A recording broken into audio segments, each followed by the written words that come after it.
Salut l'équipe et bienvenue dans cette nouvelle vidéo. Aujourd'hui, nous allons analyser en quoi nous, êtres humains, sommes amenés à dire et à affirmer que la vie des autres est bien plus palpitante que la nôtre. Ceci est un fait qui est aujourd'hui documenté scientifiquement parlant, étant donné que nous tendons bel et bien à enjoliver l'existence des autres en leur prêtant notamment une vie sociale plus intéressante que la nôtre. C'est ce que démontre une série d'études qui ont été réalisées par Sébastien Derry et Thomas Gilovich de l'université Cornell avec Shaida Vidaï de la New School for Social Research. Les études qui ont été réalisées tentent d'analyser les mécanismes cognitifs qui logent derrière cette conviction. Ces études montrent que de manière générale, nous faisons preuve d'une certaine complaisance à notre égard. Le plus souvent, nous péchons par optimisme et nous estimons plus intelligents et capables que nos pairs, même si bien sûr tout dépend de la façon dont on envisage la situation. Anthony Hamilton a alors démontré que si l'on demande à des personnes qui sont chargées de transporter des colis d'évaluer d'autres personnes qui effectuent la même tâche, les personnes en question avaient tendance à penser que les colis des autres étaient plus légers que les leurs, et que leur propre tâche était donc de ce fait plus pénible. Les recherches qui sont à l'émergence de l'article de Derry et Gilovich montrent aussi que nous sommes plutôt pessimistes dès qu'il s'agit de comparer nos propres vies sociales à celles de nos amis ou de nos relations. Sébastien Derry nous dit alors que ces recherches ont été en partie inspirées par une question qui se posait sur sa propre vie. En effet, il travaillait au sein d'un groupe plutôt restreint de collaborateurs, de sorte qu'il a commencé à se demander s'il était le seul à trouver sa vie sociale moins intéressante que celle de son entourage. C'est de cette façon qu'il a commencé à poser des questions autour de soi. C'est cette curiosité qui le pousse à réaliser 11 études qui portent sur des groupes sociaux variés. Il y avait donc dans un premier temps des étudiants, comme d'habitude, mais aussi des clients d'un centre commercial ou encore le portail Amazon de recherche d'emploi. Les sujets de ces expériences devaient répondre à des questions sur leur vie sociale et celle de leurs connaissances, sur leur degré de proximité avec les personnalités leaders de leur groupe et leur ressenti à propos de ces éléments. Derry nous dit alors que la première étude a immédiatement mis en évidence le phénomène. En général, les gens sont persuadés que les autres ont une vie sociale plus intense que la leur, sortent plus souvent et fréquentent davantage d'amis et de parents. Et il faut savoir que les études suivantes, qui sont menées sur d'autres groupes sociaux, confirment également cette hypothèse. Emilia Cicérone nous dit qu'ensuite ce sont des enquêtes plus poussées, qui sont réalisées en partie pour répondre aux demandes d'approfondissement des réviseurs de l'article, qui livreront des résultats analogues. Michel Rocato, professeur de psychologie sociale de l'Université de Turin, dit alors que cet article est important parce qu'il valide des données sur lesquelles plusieurs chercheurs travaillent depuis un moment, et fait émerger des éléments intéressants qui nous ramènent à la psychologie sociale. Alors, on peut calquer ces résultats à la théorie de la comparaison sociale de Léon Festinger, selon laquelle l'opinion que nous avons de nous-mêmes dépend de comparaisons que nous effectuons entre notre situation et celle des autres. Rocato nous dit alors que cette intuition a été confirmée dans les années 70 par une expérience qui a été réalisée par les psychologues Stan Morse et Kenneth Jurgen. Celle-ci, restée célèbre, mettait en jeu un monsieur propre et un monsieur sale. Alors que le sujet, un étudiant, planche sur un test fictif, un autre étudiant entre dans la pièce. Il s'agit soit d'un jeune élégant bien rasé ou au contraire d'un barbu négligé. L'expérience montre alors que le score d'estime de soi du premier étudiant varie en fonction de l'identité de l'intrus, même s'il n'interagit pas avec lui. Donc vous l'aurez compris, si c'est monsieur sale qui entre dans la pièce, l'estime de soi du sujet augmente. Par contre, si c'est monsieur propre, celle-ci diminue. En général, nous nous comparons pour savoir ce que nous valons exactement, mais il faut aussi prendre en compte les comparaisons qui nous sont favorables. Rocato dit alors que nous ne savons jamais exactement ce que nous valons, et pour en avoir une idée plus précise, nous ne pouvons éviter de nous comparer aux autres. Alors, nous avons recours à des raccourcis cognitifs qui nous aident à interpréter la réalité. Ceux-ci sont efficaces car ils nous permettent de simplifier notre vision du monde, tandis que nous recevons chaque seconde de notre environnement des milliers de stimuli. Le problème, c'est que ces raccourcis nous induisent également en erreur. Daniel Kahneman, lauréat du prix Nobel d'économie pour avoir expliqué pourquoi nos décisions ne se fondent pas sur des principes rationnels, a expliqué ce mécanisme. Il nous dit alors de prendre l'exemple de l'heuristique de disponibilité, qui nous pousse à calculer la probabilité d'un événement en nous basant sur les premiers exemples qui nous viennent à l'esprit. Rocato explique que c'est ce qui arrive lorsque nous pensons à la vie sociale des personnes que nous connaissons, puisque les premiers individus auxquels nous nous comparons sont les plus populaires et les plus en vue. L'influence que cette évaluation peut ensuite avoir sur notre vie dépend d'autres facteurs, comme notre tempérament ou l'importance que nous attribuons à l'élément sur lequel porte la comparaison. Les sociologues ont également étudié les effets que suscite en nous notre perception des autres. David Benato dit alors que nous tendons à surestimer les personnes auxquelles nous attribuons une condition sociale supérieure à la nôtre et dont nous avons l'impression qu'elles s'en sortent mieux que nous.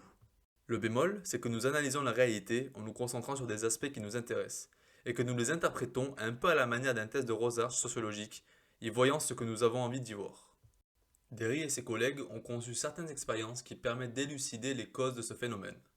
Ceux-ci nous disent que nous avons tendance à surestimer les informations facilement accessibles, et les personnes les plus populaires sont simplement plus visibles sur les réseaux sociaux, mais aussi dans la réalité quotidienne.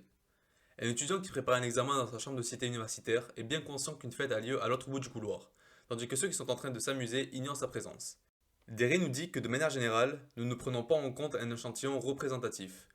Nous nous comparons aux premières personnes qui nous viennent à l'esprit, qui sont en général les sujets les plus populaires et les plus visibles, tandis que lorsqu'il s'agit de supposer nos propres capacités, nous nous concentrons sur nous-mêmes.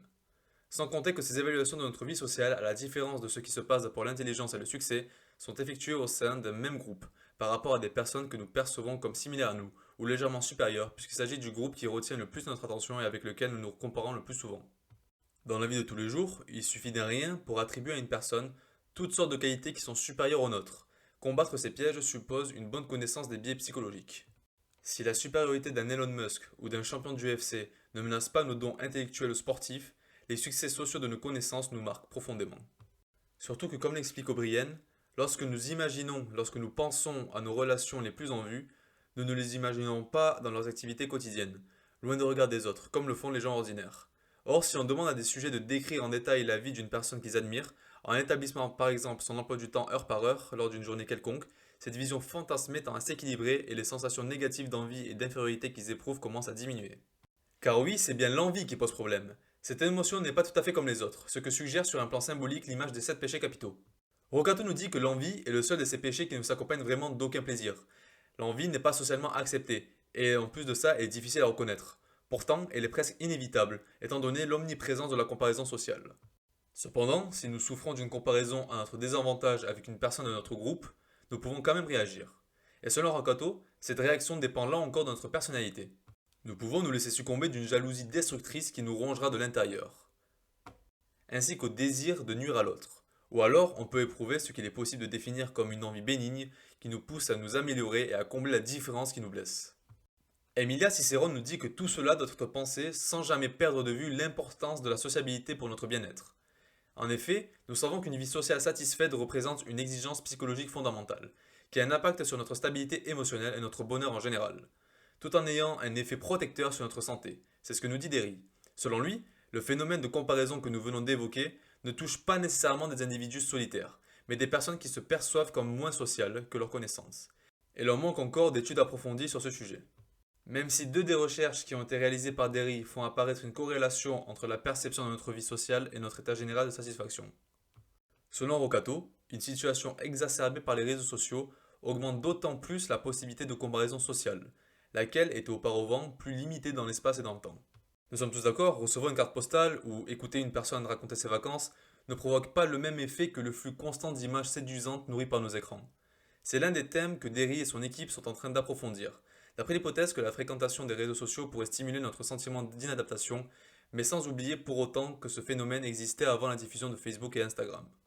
Et pourtant, selon les chercheurs, Internet et les réseaux sociaux seraient à l'origine d'un nouveau trouble, désigné par l'acronyme FOMO dont nous avons parlé dans une précédente vidéo, qui signifie Fear of Missing Out, que l'on peut traduire par la peur de manquer l'occasion, de passer à côté de tout ce que la vitrine d'Internet nous présente de beau et d'invitant. Les chercheurs établissent un lien entre ce phénomène et l'anxiété ainsi que de faibles niveaux de satisfaction de son propre mode de vie. On retrouve notamment cela chez les jeunes et les personnes de sexe masculin. Emilia Cicérone nous dit que ce trouble s'auto-alimenterait, car les sujets les plus susceptibles de se sentir blessés par des images de distraction auxquelles ils ne peuvent participer consacreraient souvent davantage de temps à suivre la vie des autres, ce qui nourrirait leur pessimisme. Pour Benato, il est exagéré d'évoquer un syndrome à proprement parler, et il s'agirait plus d'un phénomène médiatique que d'un véritable terme scientifique, même si l'algorithme de Facebook est conçu de façon à donner une plus grande visibilité à ce type de phénomène. En fait, l'altération perceptive portant sur le mode de vie des personnes qui nous entourent a toujours existé. Le problème actuel, estime Rocato, est que nous disposons maintenant d'une grande quantité d'informations sur des milliers d'individus, et que nous en sommes presque saturés. Ces informations nous parviennent non plus à travers une narration, mais par le biais d'images, ce qui décuple leur impact émotionnel. Le mécanisme même des réseaux sociaux produit en outre des situations étranges, comme le paradoxe de l'amitié. Derry dit que parmi nos contacts, nous avons probablement quelques personnes très populaires, qui ont de nombreux followers. Sauf que l'ironie de la chose, c'est qu'avoir des amis très sociables nous conduit à constater que nous avons moins d'amis qu'eux, au risque de nous percevoir comme solitaires. Cicérone nous dit alors que nous courons alors le risque de nous laisser emporter par des mécanismes irrationnels. Nous savons bien que ce que nous voyons est la photo d'un moment particulier, une somme de moments spécifiques, et non la réalité d'une personne dans les différentes facettes de sa vie. Benotto appuie son propos en disant que nous le savons parce que nous utilisons nous-mêmes les réseaux sociaux comme un théâtre, où nous choisissons de mettre en scène la fraction de notre identité que nous avons envie de montrer, qui est parfois très éloigné de ce que nous vivons au quotidien dans notre intimité. Mais bon, malgré tout, nous avons tendance à accorder une importance excessive à ce qui se passe sous nos yeux, et à nous laisser prendre à ce miroir aux alouettes, surtout si nous nous sentons insatisfaits et malheureux, dans un cercle vicieux qui augmente notre frustration. Rocato dit alors que de la sorte, nous construisons cognitivement un monde qui peut menacer notre bien-être, ajoutant que nous devrions au contraire essayer de redimensionner ce que nous voyons, de nous rendre compte qu'il ne s'agit que d'une partie de la réalité et d'éviter de nous laisser piéger. Il peut alors être utile de garder en tête d'autres domaines où la comparaison nous est plus favorable, et surtout d'apprendre à apprécier et à valoriser un contexte social en apparence moins gratifiant. Cicéron ajoute qu'il n'est pas dit qu'une vie sociale satisfaisante se mesure à l'aune du nombre de connaissances ou d'événements mondains auxquels on participe.